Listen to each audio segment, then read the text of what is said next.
পঞ্চায়ত নিৰ্বাচন সমাগত অহা কালিৰ পৰা 5 এপ্ৰিলৰ ভিতৰত পঞ্চায়ত নিৰ্বাচনী আয়োগে আনুষ্ঠানিকভাৱে ঘোষণা কৰিব। নদুৱাৰ সমষ্টিৰ ভাৰতীয় জনতা পাৰ্টিৰ কাৰ্যকৰ্তাসকলৰ লগত মিলিত হৈ আগন্তুক পঞ্চায়ত নিৰ্বাচনত আমি যাতে নদুৱাৰ সমষ্টিত 100% সফল হ'ব পাৰোঁ তাৰ বিষয়ে আলাপ আলোচনা কৰোঁ।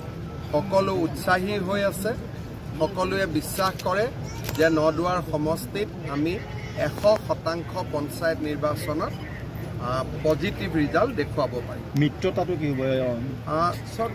মিত্ৰতাটো লৈ আমাৰ দলৰ সভাপতি দিলীপ শইকীয়া আৰু AGP দলৰ সভাপতি অতুল বৰাৰ মাজত দুইলানিও আলোচনা অনুষ্ঠিত হৈছে। মিত্ৰতা জিলা পৰ্যায় আৰু সমষ্টি পৰ্যায়ত হ'ব আৰু যিবিলাক সমষ্টিত AGPৰ এটা সাংগঠনিক ভেটি আছে সেই সমষ্টিবিলাকত ডেফিনেটলি আমি আমাৰ বিধায়ক মন্ত্ৰীসকলক ক'ম যাতে এলায়েন্স হয়। বহুত জাগাত বিজেপিৰো সংগঠন নাই, অসমৰ বহুত সমষ্টিত তেনেকৈ বহুত সমষ্টিত AGPৰো সংগঠন নাই।